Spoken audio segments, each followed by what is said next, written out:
Hi friends, మా videos మీకు నచ్చితే మా ఛానల్ని సబ్స్క్రైబ్ చేసి బెల్ ఐకాన్ నొక్కండి. Thank you. Om Narayana Adi Narayana, Om Narayana Adi Narayana, Om Narayana Adi hi friends, భగవాన్ శ్రీ వెంకటేశ్వర స్వామి వారి చరిత్ర 26వ భాగం మొదలు పెడదాం. శ్రీ స్వామివారు మహాసమాధి చెందడానికి ముందు ఒకరోజు భక్తులు, స్వామి మీరు సమాధి చెందితే మా గతేంటి అని బాధపడసాగారు. అందుకు శ్రీ స్వామివారు, ఎక్కడికయ్యా మేం పోయేది, సూర్యచంద్రులున్నంత వరకు ఉండేదే కదయ్యా అన్నారు స్వామివారు. సివి సుబ్బయ్య గారు స్వామితో తమ అనుభవం ఇలా చెప్పారు. 1977లో తుఫాను వలన మా ఇల్లు పడిపోయింది. మేం తిరిగి 2 వైపులా మట్టితో గోడలు కట్టుకుని తిరిగి ఇల్లు వేసుకున్నాం.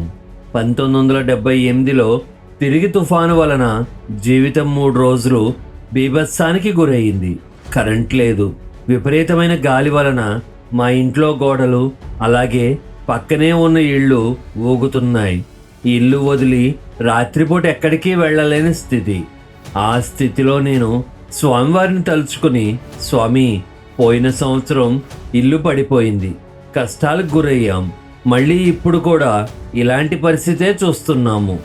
ఏమి చేసినా ఈ ఇల్లు వదిలిపోయే స్థితి మాకు లేదు, ఇక మీ దయ అని వేడుకొని పడుకున్నాను. వెంటనే స్వప్నంలో స్వామివారి దర్శనం అయింది. స్వామి వచ్చారని కంగారుగా లేచి దీపం వెలిగించి చుట్టూ చూశాను. స్వామి కనిపించలేదు. శ్రీ స్వామివారి పటానికి నమస్కరించి పడుకున్నాను. ఉదయం లేచి చూస్తే గాలి ఆగిపోయింది. ఆ ప్రాంతంలో అనేక ఇళ్ళు కూలిపోయాయి, కానీ మా ఇల్లు మాత్రం చెక్కు చెదరలేదు. స్వామివారు మమ్మల్ని అలా కాపాడారని అర్థమై స్వామివారి పటానికి నమస్కరించాను. 1983లో ఒక భక్తుడు తన అనుభవం ఇలా చెప్పారు. నాకు గొల్లకందుకూరుకు 3 కిలోమీటర్లలో వ్యవసాయ భూములు ఉన్నాయి. ఒకసారి పొలాలకు నీరు పెట్టవలసి వచ్చింది. అందుకోసం కనుపూర్ కాలువకు డీజిల్ ఇంజిన్ బిగించి నా పొలానికి నీరు తోడాము. ఒకరోజు రాత్రి నా మోటార్కున్న ఆయిల్ పైప్, అలాగే అటమైజర్ దొంగలెత్తుకు వెళ్ళారు. అవి తిరిగి కొనడానికి ఎంతో ఖర్చయింది. నాకంత ఖర్చు భరించటం కష్టమైంది. ప్రతిరోజు నేను మోటార్ కాపలాగా కూర్చోవటం అవని పరిస్థితి. నేను శ్రీ స్వామివారి సమాధి మందిరాన్ని దర్శించి అక్కడున్న పూజారికి నా కష్టాలు చెప్పుకున్నాను. ఆ పూజారి స్వామి దారం ఇచ్చి, స్వామి మీద నమ్మకంతో ఈ దారాన్ని మోటార్కి కట్టు, స్వామివారే చూసుకుంటారు అని చెప్పారు. నేను వెంటనే ఆ దారాన్ని మోటార్కి కట్టి మనసులో స్వామిని తలుచుకుని, స్వామి ఆ ఇంజన్ని సంరక్షించే భారం మీదే స్వామి, తిరిగి దొంగలు పడితే ఆ నష్టాన్ని తట్టుకోలేను, నీదే భారం స్వామి అని మనస్ఫూర్తిగా ప్రార్థించాను. తర్వాత కొన్ని రోజులు నేను పొలానికి వెళ్ళటానికే వీలు కాలేదు. డిసెంబర్ 1984లో నా పొలం పక్కన రైతులు కొందరు నన్ను కలిసి, నీ ఇంజిన్ సామాన్లన్నీ విడదీసి పడేసి ఉన్నాయి, వెళ్ళి చూసుకో అని చెప్పారు. నా గుండెల్లో రైళ్లు పరిగెత్తాయి. వెంటనే పరిగెత్తుకుని వెళ్ళి చూస్తే నా ఇంజన్ పార్ట్లన్నీ విడదీసి ఉన్నాయి, కానీ దొంగల ఆ పార్ట్లను అక్కడే వదిలేసి వెళ్ళిపోయారు. స్వామి నా ఇంజన్ దొంగతనం జరగకుండా చూసుకున్నారని స్వామికి మనసులో నమస్కరించుకున్నాను. మనుబోలు గ్రామానికి చెందిన లక్ష్మమ్మకు స్వప్నంలో రోజు యమకింకర్లు కనిపించి భయపడేది. పగలు కూడా చెప్పలేనంత భయం. ఎప్పుడూ ఎవరో ఒకరు పక్కన ఉండవలసి వచ్చేది. ఆమె వెంటనే స్వామివారి సమాధి మందిరాన్ని దర్శించి ప్రతిరోజు ఉదయం సాయంత్రం 108 ప్రదక్షిణాలు చేయసాగింది. 3వ రోజు మధ్యాహ్నం 12 గంటలకు ఒక చిన్న పిల్లవాడు ఆమె ముందు నుంచుని ఆమెకు విభూది ఇచ్చాడు. లక్ష్మమ్మ ఆ విభూది నోట్లో వేసుకున్న వెంటనే ఆ పిల్లవాడు ఆమె ముందు అదృశ్యమయ్యాడు. ఆ రోజు నుండి ఆమె భయాలు మాయమై ఆమె సంతోషంగా జీవించసాగింది. వెంకయ్య 1984 డిసెంబర్ నుండి 2 నెలలు అన్నం తినలేక శరీరం సూక్షించి 2 సహాయం లేకుండా నుంచోలేని స్థితికి వచ్చాడు.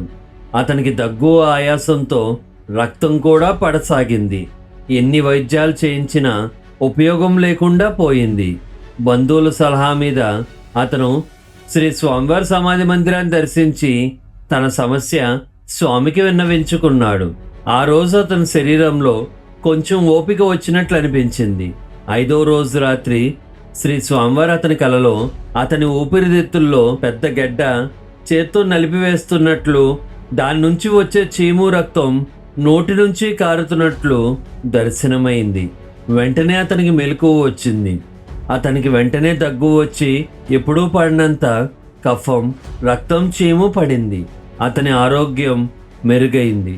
8వ రోజున తిరిగి అతని కలలో స్వామివారి దర్శనమిచ్చి అతని ఊపిరితిత్తుల్లోని గడ్డను పితికి అందులో నుంచి చెడ్డ పదార్థాన్ని ఒక ఆకులో తీసి చూపించారు.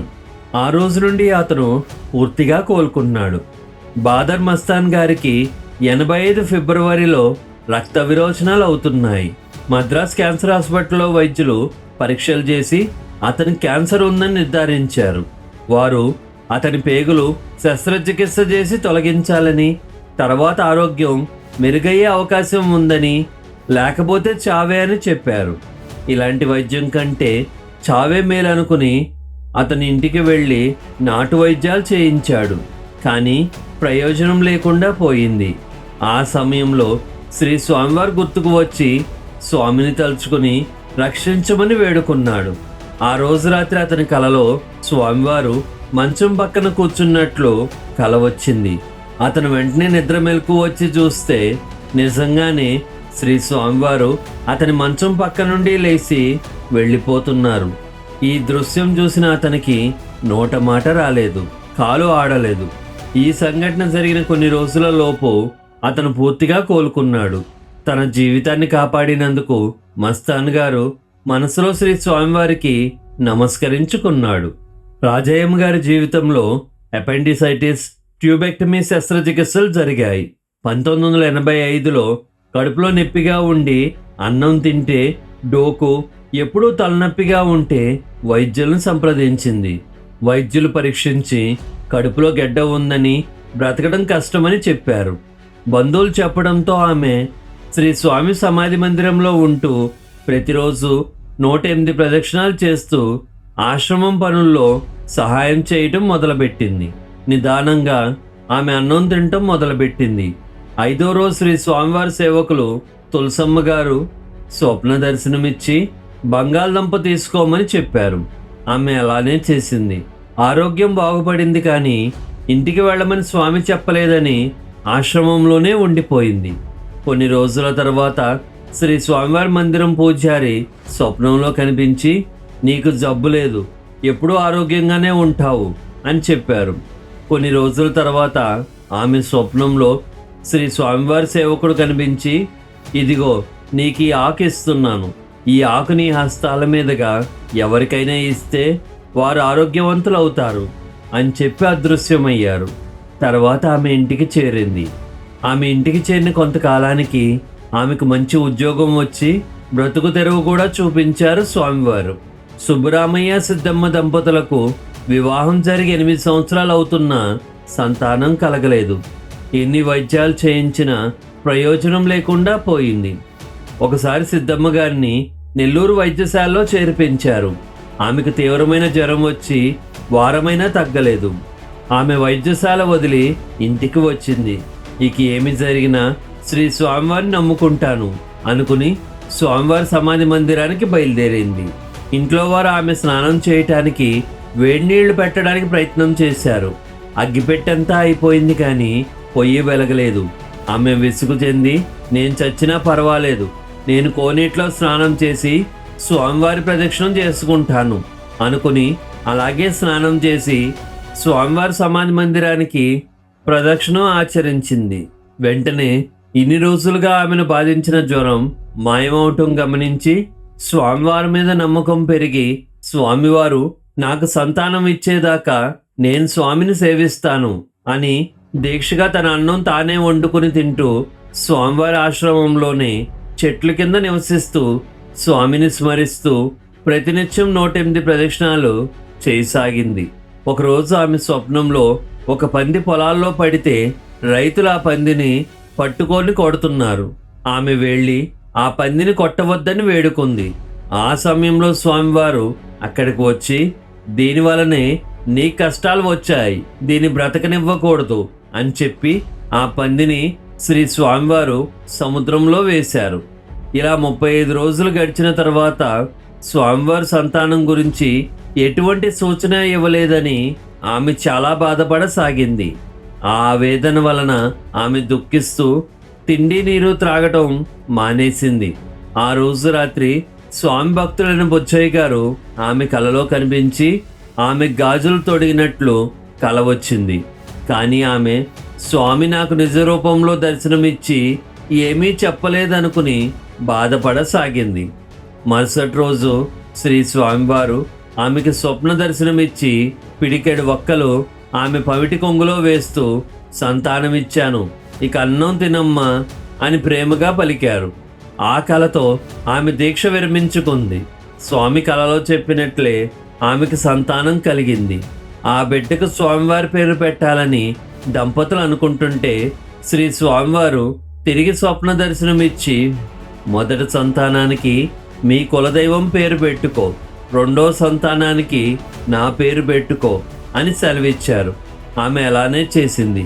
కొణిదెల నాగేశ్వరరావు గారు ఆగస్టు 21, 1985 నుండి శ్రీ స్వామివారి ఆరాధన ఉత్సవానికి మట్టి, చాపలు, షామియాన్లు, పాత్ర సామాన్లు రాత్రి పగళ్ళు తోలుతూ ఉన్నారు.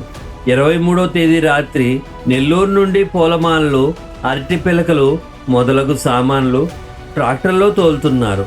గత 2 రోజుల నుండి నిద్రలేదు కనుక రాత్రి 12 గంటల ప్రాంతంలో కుల్లూరుపల్లి బ్రిడ్జి దాటిన తర్వాత ట్రాక్టర్ నడుపుతూ తెలియకుండానే నిద్రలోకి జారుకున్నారు. ఆయనకు మెలకు వచ్చేసరికి గొలగామూడి బ్రిడ్జి దగ్గరలో ఉన్నారు. ఆయనకి 20 గజాల దూరంలో పెద్ద గొయ్యి ఉంది. అతను వెంటనే ట్రాక్టర్ బ్రేక్ వేసి జాగ్రత్తగా దాటించాడు. తర్వాత ఆయన ఆలోచిస్తే కుల్లూరుపల్లి నుంచి గొలగామూడి బ్రిడ్జి వరకు 3 కిలోమీటర్ల దూరం నిద్రపోతూ తాను ఎటువంటి ప్రమాదం జరగకుండా ఎన్నో మలుపులు తిప్పుతూ ట్రాక్టర్ని గొలగామూడి ఎలా చేర్చాడో అతనికి అర్థమవలేదు. స్వామి తనను కాపాడుతూ అక్కడికి చేర్చారని అర్థమై స్వామికి ధన్యవాదాలు చెప్పుకున్నాడు. ఇక్కడితో శ్రీ భగవాన్ వెంకయ్య స్వామి వారి చరిత్ర పూర్తయింది. మళ్ళీ ఇంకో యోగి చరిత్రతో మళ్ళీ కలుద్దాం. Bye friends.